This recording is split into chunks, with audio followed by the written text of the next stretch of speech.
All right. We're going to kick things off. I'm sure some stragglers will come into the room later on as we get started. Everybody, welcome to the Lunch and Learn. Today we have Rob and Lockie here from the Funny Business podcast. Really looking forward to learning about how they started their journey, where they've been and where they're going. Guys, I'm just going to hand it straight over to you guys. From a housekeeping perspective, we do have a Q&A at the end of this. Everybody, please keep your mics and videos off so the guys have the floor. And at the end, any comments or any questions, please add to the chat session and I'll facilitate that towards the end of the session. Guys, take the floor and welcome. How are we doing? Thanks so much for having us. It's been a good morning. We're psyched to be here. Yeah, we're excited. It's funny you just said to tell everyone to turn their cameras off and go on mute. I'd actually prefer if everyone turned their cameras on and came off mute. So I know there's questions at the end, but I'd love this to be a free-flowing thing and we can talk about what we've learned along the way. But if you've got questions along while we're talking, just feel free to jump in and ask them as we go along. We're pretty cruisy, so we're excited to be here, but happy to answer questions along the way too. Awesome. No problem with that at all. We just have to all be mindful of the time frame of 30 minutes. That's it. Oh yeah. Perfect. Well, first, I want to give a bit of a rundown of where the podcast came from or what we're doing or what the podcast is. I think it's probably a good place to start. I think we always had the idea that we wanted to do something like a podcast, and then it didn't really eventuate. The last couple of years, we've just been working on different things like content. We had a business beforehand called Obi & Co, which was a slides company, which is a little sandal company that Rob came up with. So we sold flip-flops. Yeah, we were shoe salesmen, and then realized that wasn't for us. We weren't waking up excited to sell shoes. Yeah, so we ditched that. I think they're in Nigeria at the moment, but yeah, marketplace. That's a different story. Yeah, that's a different story. But and then we just sort of had this idea when COVID hit. We had more time, and we were like, I'm in recruitment, and the most important thing for me is to build a network of talent. So I thought, podcast is probably a good idea. Something that we didn't even really want to go on Instagram or anything like that. It was just meant to be a pure LinkedIn project, and it sort of grown some legs early doors. And we were like, shit, now we have to really ramp things up, and things became pretty real pretty quickly. 100%. So I think what we've my background being an agile coach talks about a lot about the intersection between business and technology, which I think is really interesting for the people here in the audience, what we're doing today. And it's what we were able to do is we tapped into our network early doors, and we've got people that are friends with us that play professional sports or are business leaders or technology leaders. And we thought for us, it's like the different subjects that we could go down. It's a lot of business content is very niche. Like, hey, I'm going to be the marketing expert. I'm going to tell you exactly everything you need to know about marketing. But I feel like it's very saturated. And something that we noticed, especially on LinkedIn, is if you scroll through your newsfeed on LinkedIn as if you do it, say, like a Facebook or Instagram, you could literally be bored to death.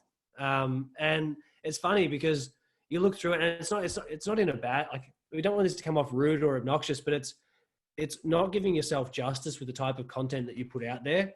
And we looked at this as an opportunity more that if there is no one putting out engaging or interesting content that has people going to give them the impression that, hey, I feel comfortable to message this person. I feel comfortable to engage with this person, ask them a question, do something about it. And that's where we came from the whole time of the podcast. We took a LinkedIn first approach, and we've said that from day one. So when Locke mentioned it was meant to be a LinkedIn project, we weren't planning on doing any other platform. We're just going to go 100%. Do we put it on Spotify or? We'll just release everything on LinkedIn. But for that, it's actually worked a treat. And that's probably our first big learning that we've had is that LinkedIn is, we're annoyed we're not sponsored by LinkedIn. Yeah, I think. Secretly. No, not so secret anymore.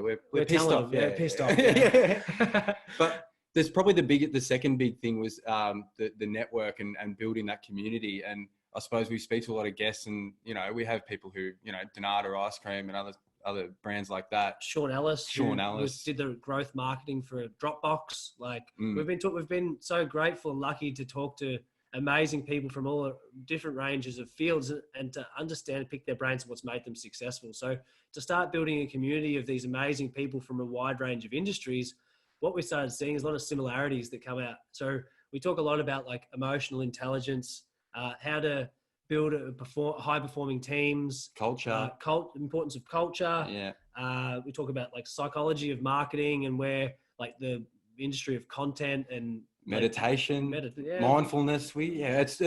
It feels like a very broad. I think it's just for people who are creators and who are just interested in learning. You know, all the stuff that we were learning, like short form articles on LinkedIn, I think we were drawn to because it was like, I don't know if any of you guys read or The School of Life, the Book of Life. So that sort of was the inspiration behind, well, all these little articles, I can really, these sort of topics, that's what we want to talk to people about. You know what I mean? Because we all know about marketing techniques and all that stuff you can read in books, but it's more about dealing with the problems because really life's pretty tough. Business is hard. And I think people just want real stories and real experiences. And it was not just shining a light on super successful people in the public eye, but people who are doing cool things behind the curtain, you know what I mean? Or part of the process of building something cool. So undercover rock stars. Undercover rock stars, like the guy who goes to the cafe, you know, is the guy who's responsible for your app or your buddy, whatever it is, you know what I mean? So it's been cool. Like one example of a dude that we met along the way as one of our guests is a bloke called Daniel Wern. And he was the head of design at Upbank. And we chat to him all the time and he's such a cool dude, but he's just got headhunted and poached to go work at Facebook over in Silicon Valley. And it's like, these are the people that 6 months ago, they weren't in our network. And now we're friends with people because we've been able to create something with the whole emphasis on giving back to others. Like we haven't monetized our podcasts. Yeah, that's what I was trying to get at before. Like a lot of people have been telling, like a lot of founders and stuff who want to get on podcasts and sponsor podcasts, like 1,500 for this and do this. And it's like, really, like you don't have that audience yet. It's like that people who are starting these types of podcasts and content, they really need to realize the value is not in the short-term wins with the money. It's like the long-term game with the people that you meet and the network that you create. So it was a no-brainer for us, you know what I mean? And we can laugh about people who have been, you know, they're hitting them up for sponsorship money. Like they just don't understand, you know, but that's been a real big learning for us, I think, and something that we've doubled down on because like, well, this is the essence of creating the community. Equals net worth. Love that. Yeah. Oh, 100%. That's why we're massive fans of, we've had a lot of people ask, hey, how did you start the podcast? Or would you be worth us start or me or whoever's asking the question starting one? And we've said yes to pretty much, if you think you can commit to providing quality content that on a regular, consistent basis, don't start a podcast if you're not going to put in the work and do it. Because the thing is, like, we've recorded since April, we've released 50 episodes. Yeah, 50. That's cool. Yeah, 50 episodes was Monday and 51 is on Thursday. And from our goal when we started, we did a big post and we said, do we try to keep ourselves accountable by posting to everyone else and saying, hey, our goal is to record and release 50 episodes by Christmas. And today's October 14th and we've hit 50. And the best thing about what we've done is we've actually gone strength to strength in the batches of our content. So if you look at the types of guests, and with podcasts, guests get guests. So if you get a better guest, you're likely to, and they've enjoyed their time and they can refer you to someone else of their friends or something like that. So we've been feeling very, very grateful and lucky that we've been able to meet so many people. So definitely agree there, Marion, on the network equals net worth, because if you play the long game, we're excited about some opportunities and the doors that have been opened for us and looking to do some exciting things in 2021. Oh, I just want to tell them. I've got a bland question though. How much effort goes into each episode? 50 episodes so far this year is huge. So how many hours a week do you spend on an episode? Oh, it's very hard to nail down an average because it's very scattered. Like we are very pretty manic. It's very ad hoc sort of just. And we pepper each other all the time on messages. So but it's like turnaround time could be like, you know, we record, I listen to it again and it's very, at the start I was getting rid of every and I realized like people don't want to hear robots. Like people just want to hear a conversation, people stuff up, you know, but at the time I didn't realize that no one cared, you know? So now it takes way less. I just listen to the podcast again and maybe an extra half an hour. So an hour and a half and then do the copy and all that stuff. Oh. Plus organize the guests. I actually think anywhere between 4 and 8 hours per episode. So we do that twice a week, plus record a third one, which is just us. So I reckon we're probably putting in, on average, 30 hours a week on top of our normal jobs. So we've been... And just thinking about it all the time. Yeah, it's even been at our normal pretty jobs. exhausting. It's been good to keep us something to do during COVID, but it's also, we've learned a lot about trying to maintain some balance and switch off, and I don't know, learn to relax a bit. Yeah. Not to detract from what you were saying, but one of my favorite episodes is the Overdose digital episode that you ran. Obviously speaking to our industry directly, and the guys over there have grown massively quickly. Have you had any massive takeaways from any of your podcasts that you've thought, wow, that's absolutely amazing? What's probably one of your favorite ones? Ooh, I think early doors for me was Mark Matthews, just because he was probably the first guest we were like, fuck, like he said yes and he's coming on, and like you think pro surfer, big wave dude, like cool, whatever, but the way he's like thoughts on performance and stuff, it was really like the thing that opened my eyes. And then all the other guests from there, I could ask better questions because I understood more. He sort of opened the gate. But he had a deep understanding of the value of content too. Oh, yeah. He talked about in his episode, which I think is episode number 8, because I know it. that. I only know that because we did a piece of content about it last week. But literally he spoke, because his job was, as a professional surfer, he made money by the photos that went up in magazines or on digital publications. So he knew directly the way he goes, I go out, take a camera crew, go when the conditions are great, make sure that I've got the best team around me that can make sure that we get the content and the shot on the day. And then if I do that, he goes, in the big wave surfing, because it was such a hard thing to get a team and everyone around, a lot of the times people would only get maybe 1 or 2 photo shoots a year. Whereas he would go out every single time it was good. He had these Red Bull sponsorship. He invested in his own team to make sure he could produce content at a high level, because he knew that's how he made money in a digital world. And it was pretty cool that he's a professional big wave surfer. He talks about how he came from, like, we didn't talk to him about his background about being a bra boy, but the truth is, like, you go watch that Bra Boys movie, he's a major character on the movie, and he's come from a pretty harsh background, but he is so switched on, and now he does some amazing work in keynote speaking, and even seeing the way that he's listened to us, and we still talk to him all the time. It's crazy. He started putting more content out on LinkedIn, because at the start of COVID, that wasn't something that he did, but he lost 95% of his earnings due to COVID because he was a keynote speaker.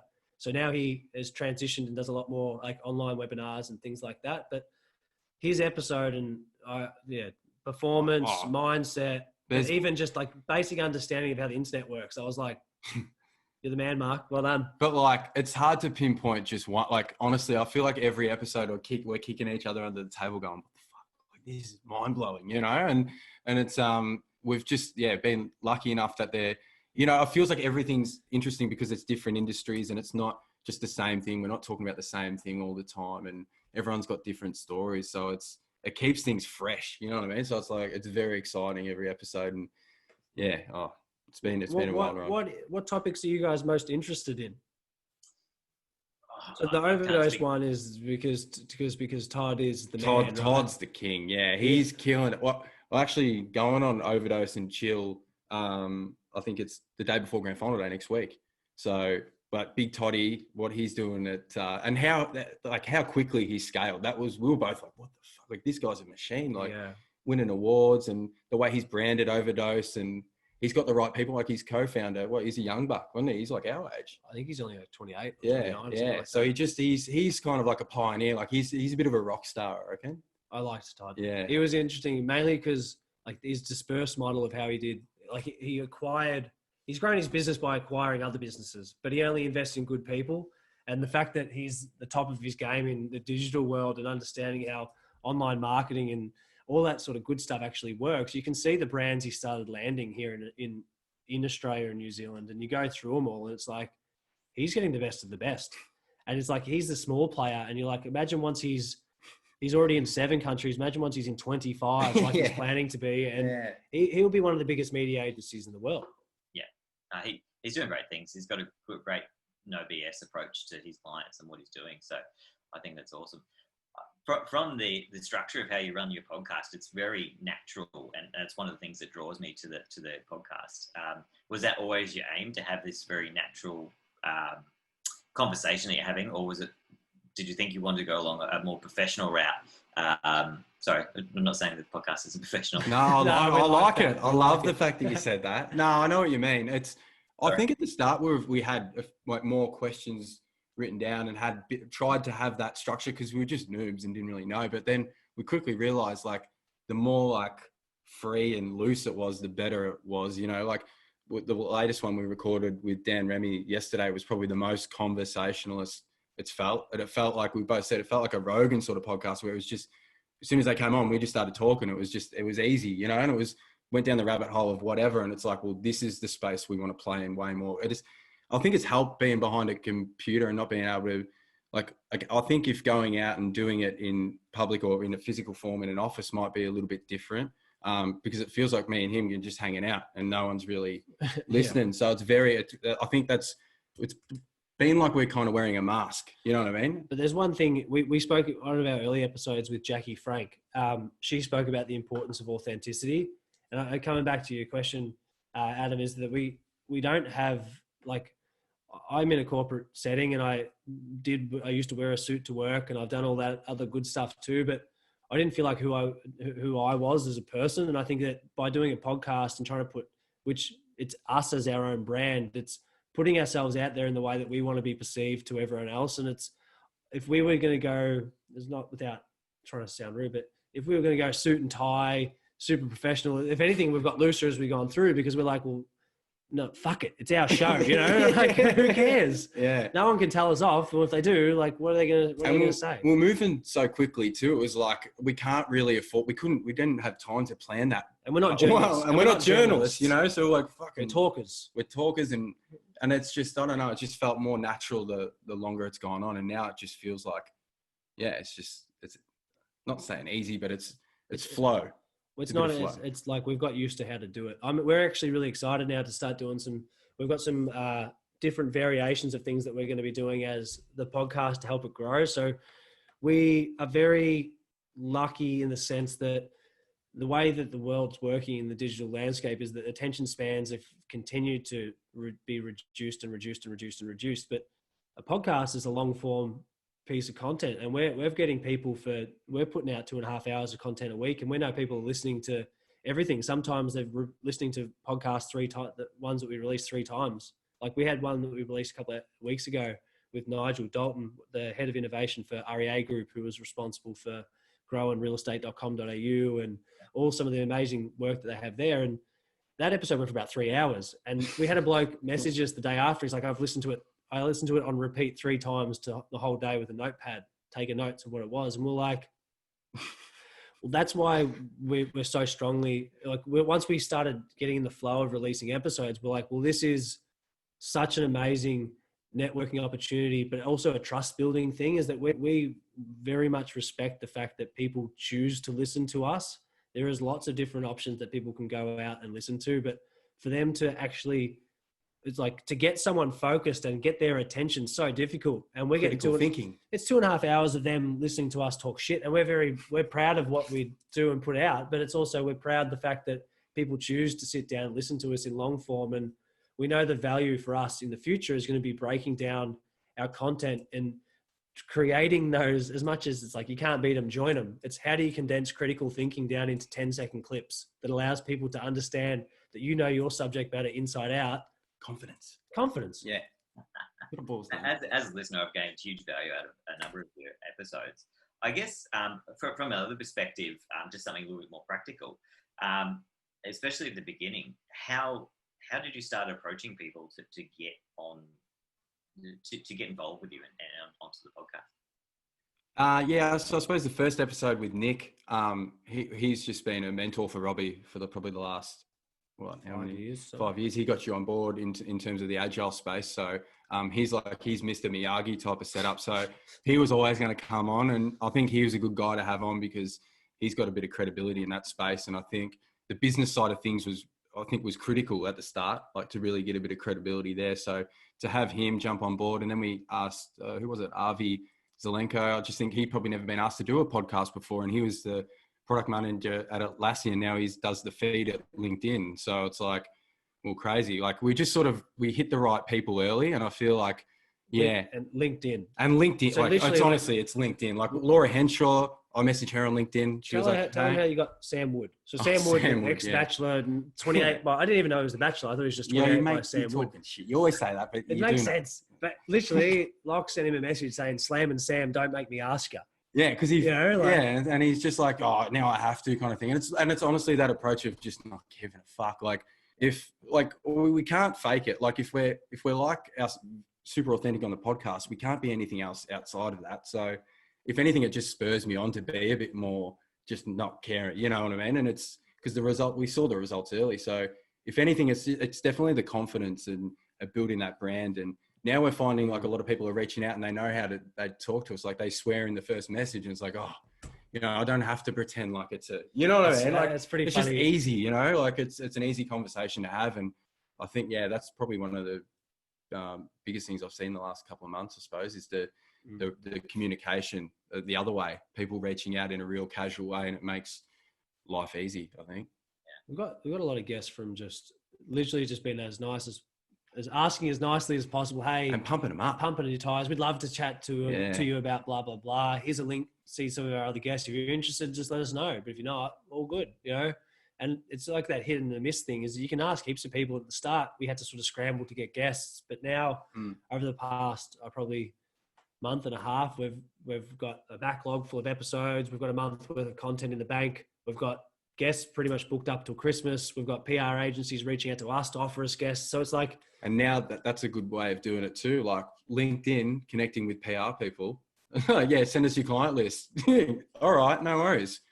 Sweet. That's as easy as that. Like it's thinking about what you're doing, you know, and really breaking it down and going, well, who looks after talent? Who's got the big Rolodex? PR people. And it's crafting the first message. And I think that's and not asking. Like we ask them to come on, but we know that's actually helping them as well because we have a platform that provides value to our audience. And having, now that we've got a few guests on the board, people coming on our show, like they feel it's almost reciprocal. There's value both ways. But at the start when we were scrambling, that's why we had to ask so many friends and people to come on. But I think the branding part was cool. It was about getting musicians and like rock stars and just other people who were creating stuff, you know. I feel like that was that was key in terms of kickstarting the brand as well. So having that merge of the business side and making sure the content's great, but also having that sort of like fun factor, you know what I mean? Like treat it like we wanted to live on LinkedIn and we wanted to treat it like a band, you know, and really in terms of like the PR stuff, the type of content and the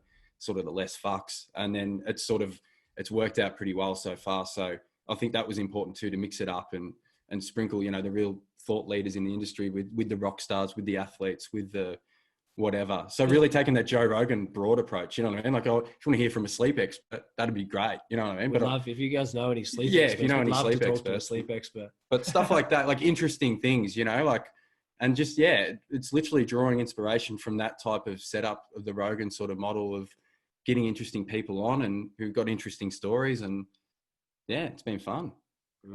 Awesome. So you mentioned before, you've got some big things coming in 2021. Is there anything you can share with us? So